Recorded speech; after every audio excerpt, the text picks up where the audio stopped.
Hello, everybody. This is Corey Byer with my week 6 discussion, the 3 tips that I've learned in how to effectively present data. The source of my information comes from a book entitled The Elements of Data Analytical Style, written by John Leake. This book is available from leanpub.com, where you can pay what you want for this book. They ask a starting pay of $10, but you can pay what you want. I think even download the book for free. I've had this book for a long time now, and I find myself using it as a reference occasionally because it contains a lot of helpful hints and tips for discussing these complex topics with a wide array of audiences.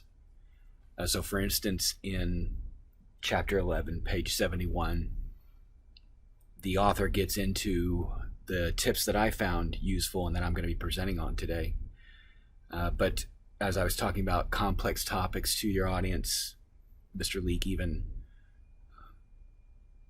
creates some scenarios where you might be giving presentations to different audiences, like for instance, maybe a job where you're trying to sell yourself to an employer, short talk at a conference, long talk, formal, etc. So I really like this book because it's a very small book, and it's easy to read, and it's good for taking complex topics and making them easy to understand so that you can convey that shortened message to your audience. So tip number 1 that I took from this book was explain the features you will use in the model before you explain the model itself. And when you're presenting the results, make sure that you're telling a story. So I've combined these 2 tips in this book into one because I think they dovetail together very well. And when I read that, I realized that I hadn't really presented on my data clearly. And there were questions about the data early in the class that I wasn't even really prepared to answer. And so that really informed me that I should be taking tip number 1 seriously. And so I'd like to present on that. My data comes from the concept of the routine activity theory of crime causation. And it says that a crime occurs whenever an offender meets a victim in the lack of suitable guardianship. So if these 3 elements combine together in the right time and the right space, then a crime is likely to occur. So if you think about these 3 building blocks and how they may dynamically interact with one another, is an important way to try to understand how and when crime may occur. It's a very simple model, and in its simplicity, I think, is where we find its effectiveness. So understanding these 3 pillars of crime causation, we would hope to be able to interact with those 3 elements to disrupt them, to prevent crime, is the goal. So with that goal in mind, how can we find information to help us understand these 3 interactions? How can we learn about offenders or victims and their interactions in time and space to affect those things? So one method that I've been considering is popular times, like we might find in Google. So you can see in this Google map image of a location, there is in this bottom left-hand corner here a popular times graph. And this data is generated by Google through mobile devices. People who are sharing their information with Google, their X and Y locations, their times. Google collects that information, analyzes if you're in a business or a vicinity, what time of day it is, what day of week it is.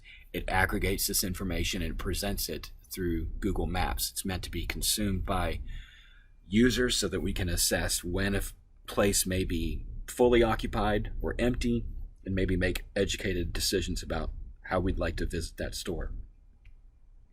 This information that we see here in this graph is mineable. So for instance, this is that same location I was looking at, and if we hover our mouse over these bars here, we could hit right click and inspect.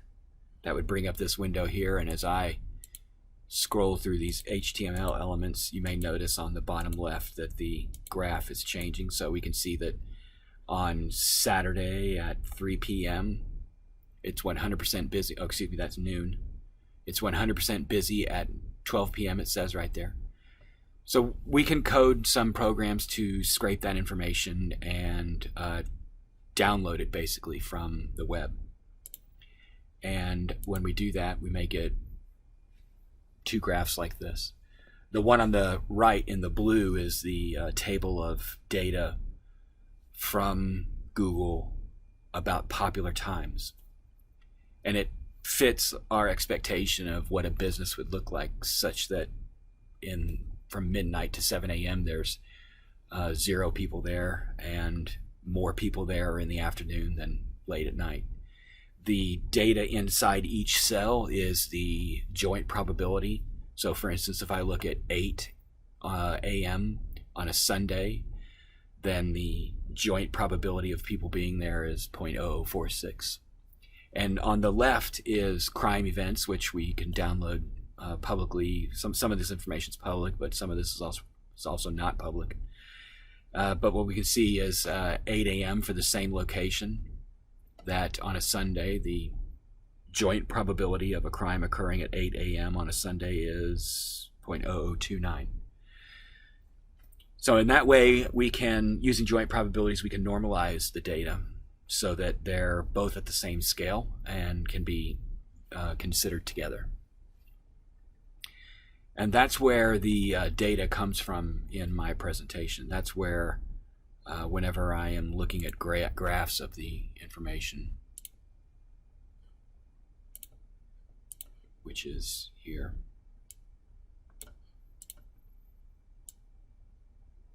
the idea being, again, following the routine activity theory of crime, that we would hope to be able to estimate when bad things are going to happen as people arrive. The idea also was that the leading edge here would mean people precede crime. So as people precede crime, we might see flare-ups of people appearing in a location and maybe anticipate that we could disrupt that crime model by presence alone, perhaps, or something like that. So that's the idea behind the graph. And that is my explanation for tip 1. That's how I would implement the lesson learned from tip 1 that I wish I would have done on the front side more clearly.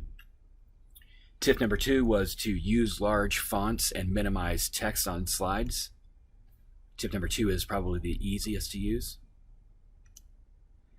And then tip number 3 is to use equations to make ideas concrete, but use them sparingly. Replace symbols in the equations with words when possible. Minimize subscripts, which is interesting because I've actually done that recently in a work product. These lessons must have stuck with me because I have used this recently, where we're looking at a formula for what is a clearance rate, using this graphic to communicate a mathematical function on business data to generate knowledge. And it's important to describe how that process works in terms of a function, but it's also important to not get confusing with the notation.